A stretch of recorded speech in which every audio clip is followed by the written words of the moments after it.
गुरु नानक देव जी की प्रेरणादायक साखी, परलोक की अमानत। अहंकारी राजा और 7 लड्डू।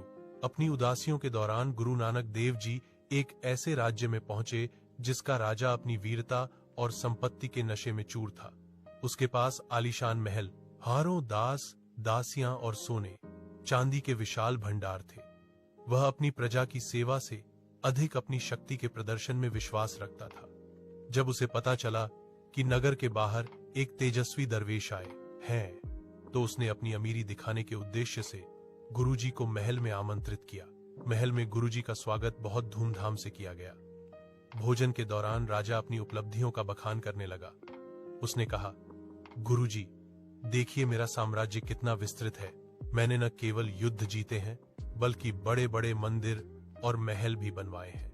मेरा मानना है कि इंसान को इस जन्म में इतना इकट्ठा कर लेना चाहिए कि अगले जन्म में भी उसे किसी चीज की कमी न रहे। मेरी तिजोरियां भरी हुई हैं। गुरु नानक देव जी राजा की बातों को शांत भाव से सुन रहे थे। उन्होंने देखा कि राजा का मन ईश्वर से अधिक अपनी नश्वर वस्तुओं में अटका हुआ है। भोजन समाप्त होने के बाद गुरुजी ने अपनी झोली से 7 सूखे लड्डू निकाले। उन्होंने वे लड्डू राजा की ओर बढ़ाते हुए कहा, हे राजन, मैं एक फकीर हूं और अक्सर लंबी यात्राओं पर रहता हूं। मेरे पास एक छोटी सी अमानत है जिसे मैं अभी अपने साथ नहीं ले जा सकता। क्या आप कृपा करके इन्हें अपने पास सुरक्षित रख लेंगे? जब हम इस संसार को छोड़कर परलोक में मिलेंगे, तब आप मुझे ये 7 लड्डू वहां वापस कर देना। राजा पहले तो चकित हुआ, फिर ठहाका मारकर हंसने लगा। उसने कहा, गुरुजी, आप ज्ञानी होकर भी कैसी नादानी वाली बातें कर रहे हैं। मृत्यु के बाद तो यह शरीर भी इसी मिट्टी में मिल जाता है। कोई भी व्यक्ति मरने के बाद यहाँ की एक सुई तक साथ नहीं ले जा सकता। तो भला मैं ये 7 लड्डू उस लोक में कैसे ले जा पाऊंगा? यह पूरी तरह असंभव है। यही वह पल था जब गुरु नानक देव जी ने राजा की चेतना को झकझोर दिया। उन्होंने भावी गंभीरता से राजा की आंखों में देखा और पूछा, हे राजन, यदि तुम अपनी पूरी ताकत लगाकर भी 7 मामूली लड्डू उस लोक में नहीं ले जा सकते, तो फिर तुम अपनी इन तिजोरियों, महलों, हाथियों और इस विशाल साम्राज्य को साथ ले जाने का अहंकार क्यों कर रहे हो? जब सुई जितनी छोटी चीज साथ नहीं जाती, तो यह सारा तामझाम तुम्हें परलोक में कैसे सुख देगा?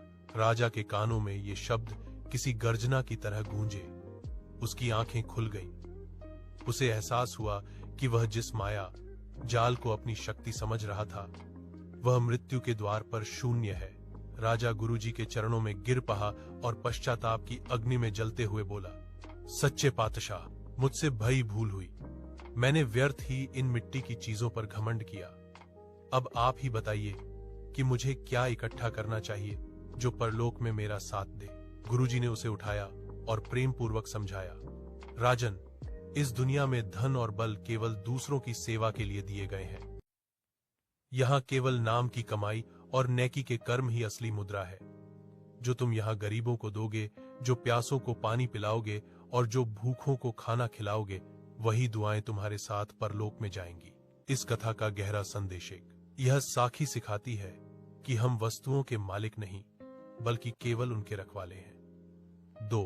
असली पूंजी। मृत्यु के बाद हमारा बैंक बैलेंस नहीं, बल्कि हमारे संस्कारों और कर्मों का लेखा जोखा साथ जाता है। 3. मानवीय सेवा। राजा को समझ आया कि प्रजा का शोषण करके धन जोना पाप है, जबकि उस धन को जन कल्याण में लगाना ही सच्चा सौदा है। इस कथा के बाद राजा ने अपना जीवन बदल दिया और एक न्यायप्रिय एवं विनम्र शासक के रूप में अपनी प्रजा की सेवा की। अगर आपको ये साखी अच्छी लगी तो कमेंट बॉक्स में वाहे गुरुजी जरूर लिखें।